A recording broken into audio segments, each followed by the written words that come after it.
Hey, 7th graders, Mr. Allard with another one of your kind of flipped-ish lessons. Today we're going to be talking about our vocab foldable, and this is going to be something that you can watch again for extra credit.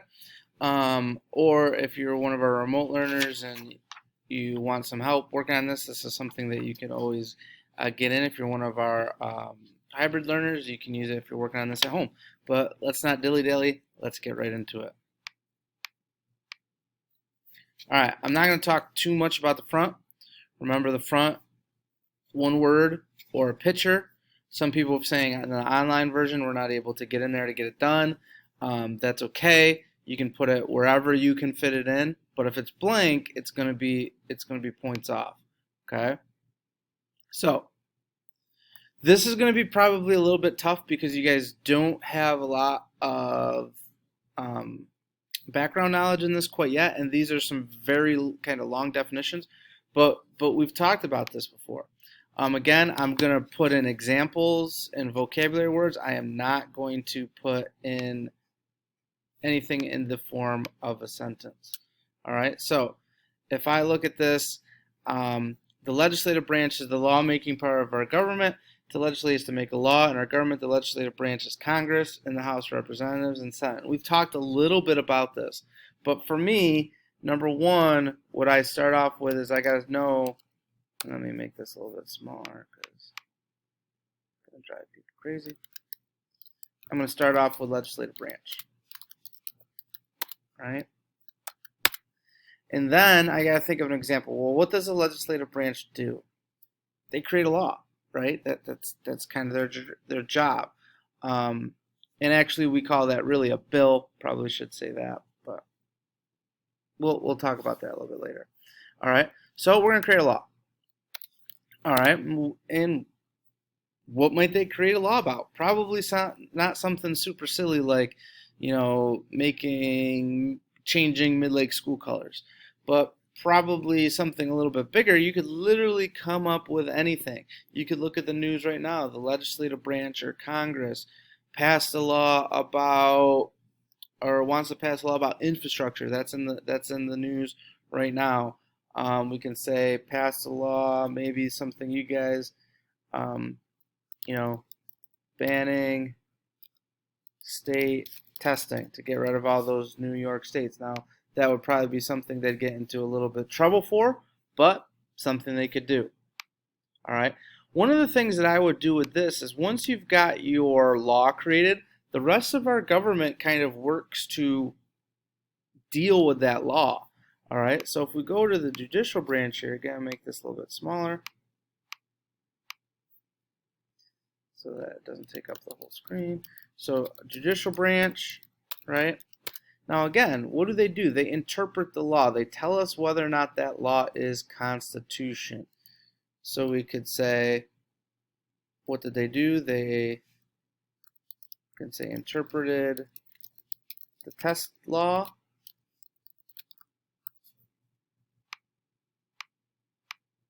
The state testing law, right? And what did they find wrong with it, right? Well, if they found something wrong with it, they'd say it was unconstitutional. If they found something, they said it was okay, they would say it was constitutional, and maybe we'll say they found it constitutional. Now remember, I would pick a different example for this. Don't just write these examples, okay? I'll probably just give you a warning, make you do it over again, but please try to come up with your own examples. The only way we're going to get better with this is through practice and through more reps. Well, if the law was passed by Congress, one of the things, and it goes, well, it wouldn't necessarily go through the judicial branch first. The next part that law would have to go through for in order to become a law was it would come to the executive branch, come to the president.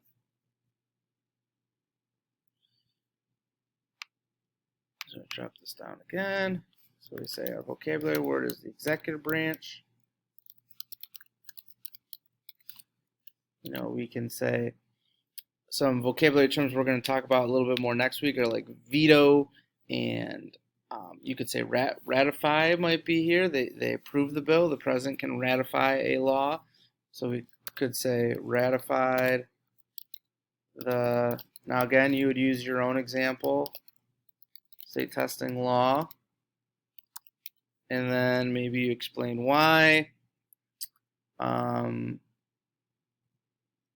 Because the law was unfair. And we would, obviously, making your sentence, you would make it sound a little bit better. You might say the executive branch ratified the state testing law. Actually, that probably won't work. Ratified the state testing law because they thought that that state testing during a pandemic was unfair to students. So a little bit more in depth there, but not by a ton. All right. So separation of powers and I should go in and I'll go in and change this in a second to make sure those two are there. Separation of powers and three branches or checks and balances are two of the most confuzzled vocabulary terms that we will see in 7th grade. So I always say, what comes first, the chicken or the egg? What came? We didn't know. Well, what comes first? Separation of powers, checks and balances? We do know. Boom. Separation of powers. The first thing that happens is the powers are separated. So it's divided into three branches of government. So why would they do that? Well, they would do that to make sure not one branch gets more political power than the other. So, first things first. Definition, or vocabulary word. Separation of powers. Yes, I spelled it wrong. There we go. Right, plus an example. We can say, right, all of our different branches. The separation of powers was used to divided the government into, we can say, legislative, judicial, and executive branches, right? And why did they do that? Right, to stop to balance, and this is going to get into our later one, balance political power. They didn't want one group to have political power over the other one. So the legislative branch can make laws, but guess what? Just because they make it a law doesn't mean a law. The judicial branch can find that law unconstitutional. The executive branch can veto that law. And each branch, and I'm already getting ahead, but first things first, separate powers. They each do their own thing. Down here, and I can see that we've lost a little bit of our space here. I want this to go over onto the second page. Come down here. Boom. All right, so down here we got checks and balances. Really should be called checks, then balance, because that's kind of how it is. Pick an example. We're going to talk about a bunch of different examples, okay? When we get this one probably quick one we just talked about was the president vetoing a bill. So we could say president vetoed a bill passed by Congress. Well, remember the president is the only one that can do that. Why would the president do that? Maybe because the law, maybe let's say the law increased taxes. You could make up anything that you want, just make it a good reason, okay?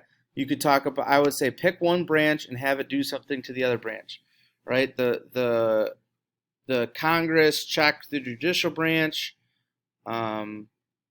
by not appointing a judge to the Supreme Court. The president checked the judicial branch by saying, or the judicial branch checked Congress by saying a law was unconstitutional. All right, there you have it. I know we're going to be talking about this a lot, and we're going to be doing lots of examples of sentences in the class. So if this is something that you're still struggling with, don't feel like you have to turn it automatically. I would like to get these in by next Monday. So hopefully we can get those done. Till next time, 7th graders, if you have any questions, hit me up at Schoology. Out.